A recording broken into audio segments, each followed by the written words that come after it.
48 Hours has covered some extraordinary cases over the years, but few are as brutal and diabolical as the Whitaker murders that took place in Sugar Land, Texas some 15 years ago. Yet, despite the cruelty involved, this became a story of kindness and mercy. Correspondent Peter Van Sant updates his report. The Whitaker family just seemed like the model, typical, well-to-do Sugar Land family. Kent Whitaker, his wife Tricia, and their two grown sons, Bart and Kevin, were returning home after dinner on December 10th, 2003, when that picture-perfect image was shattered. Kevin opens the door. There's this huge, loud noise. Bang! Kevin was shot center mass right in his sternum. Tricia says, "Oh no," and I hear another noise. Bang! Tricia had made it into the house behind Kevin and was shot and then fell in the doorway. I look inside, and there's a figure with a ski mask on.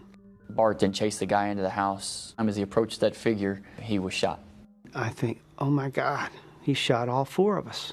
While Bart and his father Kent recovered from their wounds, Tricia and Kevin died. It became clear that it was a conspiracy. It was not a random act of violence. Detective Slott soon discovered the man behind the conspiracy was none other than Bart Whitaker, a son who hated his family so much he hired a hitman to kill them all. Bart had the hitman he hired shoot him to cover up his crime. In 2007, Bart was tried, convicted, and given the death penalty. I believe, as a Christian, that God can and does forgive and change people's hearts. Over the next 10 years, only one person fought to save his life. The father Bart tried to kill.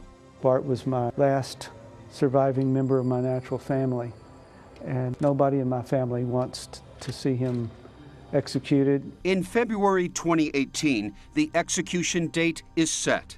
Kent, now remarried, made one last desperate plea for mercy to the Texas Board of Pardons and Paroles. We're not asking them to forgive him or to let him go. We just want them to let him live. Just 2 days before the death sentence was to be carried out, the board made its recommendation. Recommendation for clemency. This was the right thing to do. But the final decision had to come from the governor. And when execution day arrived, there was still no word from him. Bart Whitaker had his last meal. Kent went to see his son for the last time.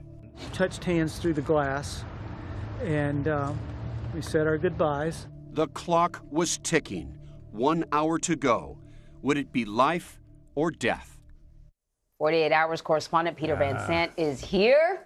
Peter, that's quite a cliffhanger. Yeah, if you think you're going to find out the answer, you're not. No. You got to watch the show. Right. But can you tell us at least whether or not how uncommon or common it is for a death penalty case to be commuted? In Texas, it's very uncommon. They execute more people than any other state, 5 times as many people.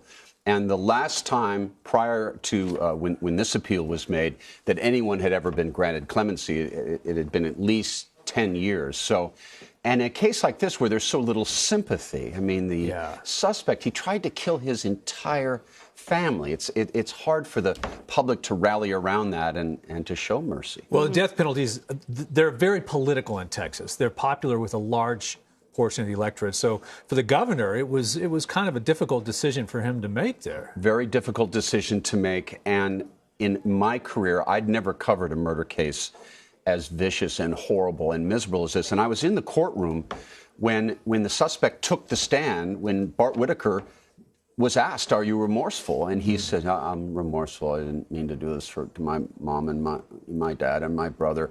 And you sat there and you just sensed that he wasn't.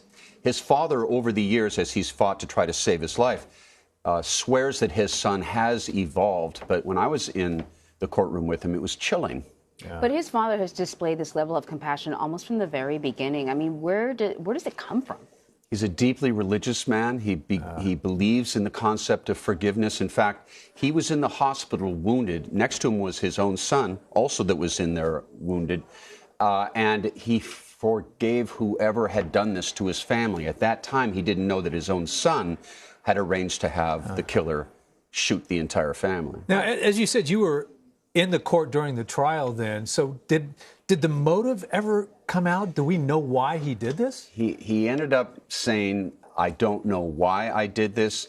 Years later, in an interview on another network, he said that he killed his family for giving him life, that he resented them for giving him life.